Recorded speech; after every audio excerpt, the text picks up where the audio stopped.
This is Ajit Gadge from GD Environment Private Limited. Welcome to the waste gasification plant. This is the first of its kind in Goa. I'll just explain to you the process by which the plant works. The waste comes in tippers at the west side. From the tippers it is dumped onto the ramp. The ramp, we take the waste through the conveyor into the gasification unit. In the gasifier, we achieve a temperature of achieving complete combustion. It turns to ash. The rest is turned to energy. And we get around 3 to 5% ash. Along with it, sometimes inert waste like earthen pots, metal, glass, they also come along with the waste which is not segregated. So that unsegregated waste that comes at the bottom along with the ash. And that at a later stage when we take out the ash separately, we are able to sort it out and it is the income for MNC. Whatever comes out is sold by them. The bricks that they make, that is going to go to them. We are not a part of it. We only help out in segregating and making it. Now the energy, there is an enormous amount of energy that we generate from the gasification equipment. That is given to the pyrolysis tank which you are seeing, the vertical tank. In that pyrolysis tank, we have filled in coconuts. The coconuts are turned into biochar. We get byproducts like biochar, oil, water and gas. These all products are again reused back in the system and some are going to be given to the MNC for selling. It is a soil amendment. So they can earn carbon credits out of it. At the same time, EPR also is available to them for the plastic waste disposal.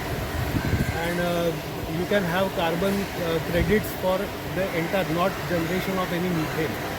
So these all income sources will be coming at a second stage when we go in for a application to government for it.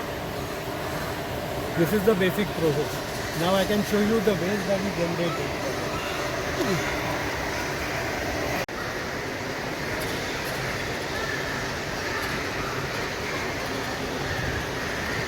What from company side, what you are trying to say? From company side, as far as the best of my knowledge, whatever I could show you, what I could answer your questions and discuss with you. We have tried our best to show to you and through you to the general public that what we are doing. In addition, we have put up a website in which whatever tonnage of waste that we are processing at this site, it will be directly available to the public. We also have given the process flow chart. We have also given the entire photographs, videos. And my simple request is, I even have insisted with the MNC that you have some SOP, standard operating procedure, in which from a safe distance, if anyone wants to see it, they can see the plant. I was, क्या होता है कि when they were seeing the plant, I don't mind seeing the plant, but the temperature inside is 800 degrees.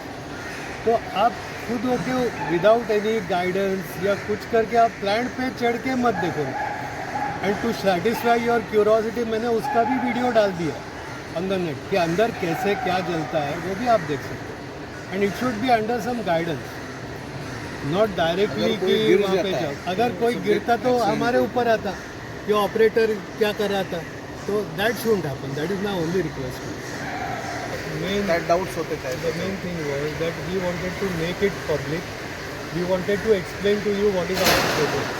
Instead of drawing some inferences from somewhere, it is better that we ourselves we tell you that what is the exact process, what kind of a process we are doing, what is the output that we are getting.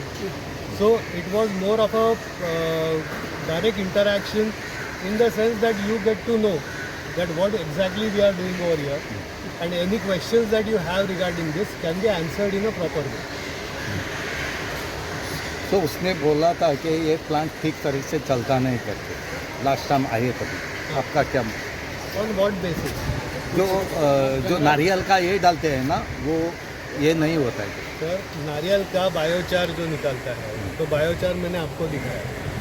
तो biochar का हमने अभी तक उसके 2 या 3 trials उसके किए। It has been said, the material has been send for trials. एक बार उसका टेस्ट रिजल्ट्स पूरा आ जाएगा, then it will be on a continuous basis, shed करके उसका छोटा छोटा कार्बन ये करके हो जाएगा। तो डेली तुम्हारा प्रोसेस है, तो इतना कचरा क्यों होता है इधर? आप जब 10 टन की बात करते हो तो 10 टन के हिसाब से this is the right process ना। अभी ये रात में भी चलेगा। मेरे पास इसका पूरा इसका फोटो है, तो फोटो में मैंने टाइम स्टैम्प करके उसका फोटो है, तो कब आता है मटेरियल, कब जाता है और सवेरे कितना बाकी रहता है, this is on the time stamp. 18 to 90 hours में ये 10 टन कचरा तो आपको ये पूरा दिखाई सकता हूँ। एक टाइम में नहीं लेकिन खत्म होगा। तुम्हारा 10 टन के बाद में वो आफ्टर बर्निंग उसका वेस्ट निकलता है, कितना का ये निकलता है? जो मैं बोल रहा हूँ कि 3 to 5% इज द ऐश। उसके साथ मेटल आता है ऐश में, आपका अनबर्न जो लास्ट में रहता है 3-4 मिनट ये तक shift अनसेग्रीगेटेड होता है, वेस्ट है पूरा। तो वो एक होता है। फिर ग्लास आता है, अर्दन पॉट्स आते हैं, तो जो इसको कोई कंबशन वैल्यू ही नहीं है, तो वो सब ऐश में आपके पास जाता है।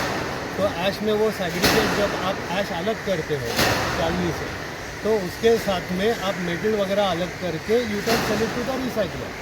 It is not a process failure, it is part of the process कि आपको नीचे वो मिल रहा है, आप सेग्रीगेट करके बेचो बाहर। जो नारियल का ये रहता है ना, वो बंद नहीं होता है ठीक से। उधर देखा नारियल बर्न नहीं करते, नारियल पायरोलिसिस करते हैं। 2 प्रोसेस अलग है। ये जो दिख रहा है दैट इज गैसीफायर, ये बाहर का जो पीछे का जो टैंक है दैट इज पायरोलिसिस। तो दोनों प्रोसेस अलग है। पायरोलिसिस इज विदाउट ऑक्सीजन और उसमें ही आपको बायोचार मिलेगा। गैसीफायर में हम बायोचार नहीं करते। कितना वेस्ट आपके पास है? अभी वो वेस्ट है 30 to 35 टन्स 35 टन्स। अभी दिन को कितना आता है? पूरा क्लीन अप करके दिन को कितना आता है तुमको? जो जमा हुआ है 5%, 400 to 500, तो वो 400 to 500 kg, 4 to 500 kg। 2 ton है और इतना क्वांटिटी इतना निकलता ही नहीं यहाँ से पर 32 टन। सेपरेट यानी आप जाली में जब अलग दो करोगे, या 3 डब्बे बनाओगे, तब वो अलग होगा ना। फाइनली ऐश कितना होता है दिन ये उधर रखते हैं। अरे जाली में अलग करने को देगा ना। Ash total dispose of waste 10 ton अगर हमने प्रोसेस किया, गैसीफाई किया, तो 4 to 5% यानी 400 मुझे दिखाई नहीं देंगे तो या बाहर 500 निकाल kg, डिपेंड ऑन योर मुझे वेस्ट। दिखाई नहीं देंगे, अर्दन पॉट नहीं दिखाई देंगे, वो गर्म रहता है ऐश। तो उसमें अगर अनबर्न पार्ट रहा तो जब वो छानेंगे वो अलग होता है और आप तिकड़े वापस गेलो यूज तो करते हैं बनेगा। उसको। आज जब निकलता है इट इज़ क्वाइट हॉट। वो ऐसा नहीं है कि आप पूरा का पूरा उसमें वही के वही छान कर सकते हो इमीडिएटली। 32 टन हम बोलते हैं, इसमें कुछ ब्रिक्स बना है, बाकी का यही है। इसमें जब हम बाहर ऐश निकालते हैं इट इज़ क्वाइट हॉट, क्योंकि अंदर का वर्किंग टेम्परेचर में हम बाहर निकालते हैं। तो जो हमको दिखता है we are using the unburnt bag, बाकी का जो है वो इसमें है। जब हम छानते हैं तो अलग होता है, मेटल हो, आपका अर्दन पॉट्स हो, ग्लास हो, वो सब अलग होता है। उसमें पेपर जलता नहीं, चलता है। इधर वेस्ट में पेपर वापस आ जो रहा है। अनबर्न है हाँ, वो वही वापस वापस। जाएगा ना।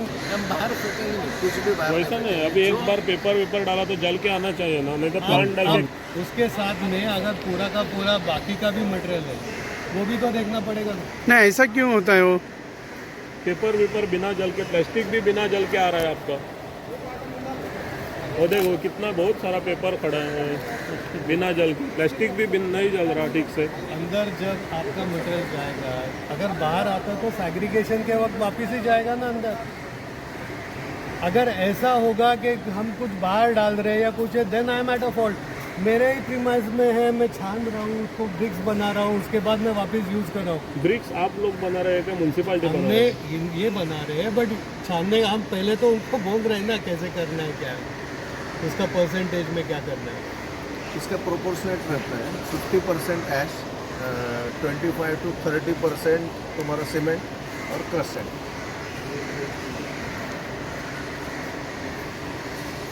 अभी 21 डेज का क्यूरिंग है उसको, ये होने के बाद आ जाएगा।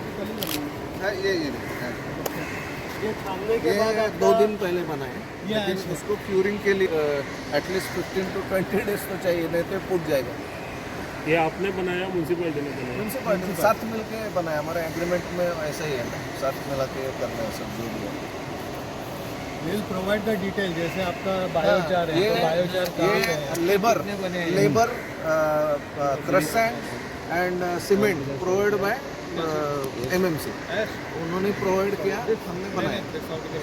और उसके आगे के म्यूनसिपैलिटी बनाएगी। तो इसमें से ये बाहर आप किधर भी चेक करो, ये ब्रिक मिल जाएगा 7 to 8 रुपीज़ आई थिंक, ये ब्रिक का जो 4x8 का साइज़ है इसका। ये अगर हम इधर बनाएंगे तो एटलीस्ट 40% अब हमारा चार्जेस MMC का बच जाएगा। ये MMC खुद यूज़ कर सकते हैं, किधर भी तुम्हारा कंपाउंड वॉल रहेगा, किधर भी तुमको टंकी बांधना है, इधर बाहर टंकी बांधना है, जैसे उधर किधर भी इंटरनल यूज़ के यूज़ कर सकते हैं। कितना प्रॉफिट होएगा उसमें? प्रॉफिट कितना होगा? 40%। 40%। हाँ 40%। क्या कौन से मटेरियल से बनता है अभी? ये इसमें ऐश है, ये देखो ऐश है, 50%, 40 to 50% हम ऐश यूज़ करते हैं इसमें, और 25 to 30% सीमेंट, और बाउंडिंग के लिए क्रश सैंड लगता है इसको, तो क्रश सैंड MMC ने प्रोवाइड किया। ये हेल्थ के लिए प्रॉब्लम नहीं नहीं नहीं कुछ नहीं, इसका ऐश टेस्ट रिपोर्ट है हमारे पास, वो हमारे वेबसाइट पे अवेलेबल है, आप कभी भी देख सकते हैं ऐश टेस्ट रिपोर्ट इसका। सो अब तक कितने ये ब्रिक्स agriculture बने हुए हैं? अब तक कितने ब्रिक्स बने हुए नहीं हैं? अभी चालू किया हमने, ब्रिक चालू किया, अभी ये कंटिन्यूटी में चालू रहेगा। Your plant in Pune. हाँ Pune So there how many Poona में such बहुत बेचा है हमने, this पूना is में been बहुत put to use in Pune such bricks. हाँ हाँ बेचा है ना हमने बाहर, कंस्ट्रक्शन वाले लेके जाते हैं हमारे इधर से। हम बाहर 8 रुपीज़ से बाहर जो मिलता है हम 6.5-7 रुपीज़ को देते हैं, कम रेट से मिलता है। हमने 4 प्लांट लेह लद्दाख में लगाया, पूना में लगाया प्लांट, पुणे कॉरपोरेशन में।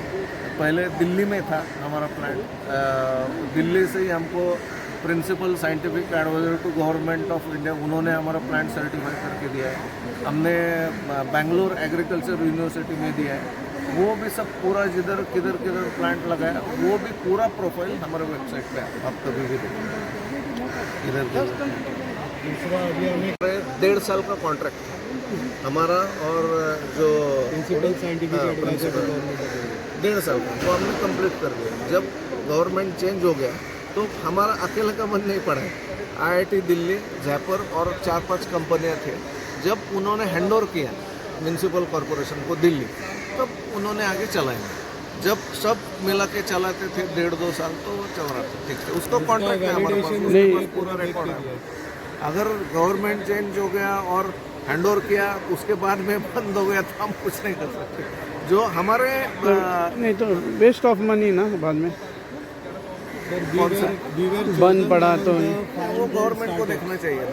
नहीं, एक सीधी बात है, we were chosen in the COVID phase by the government of India for disposal of COVID waste municipal waste, और वो हमें पूरा दिल्ली में उन्होंने 1.5 साल चलाने के लिए दिया।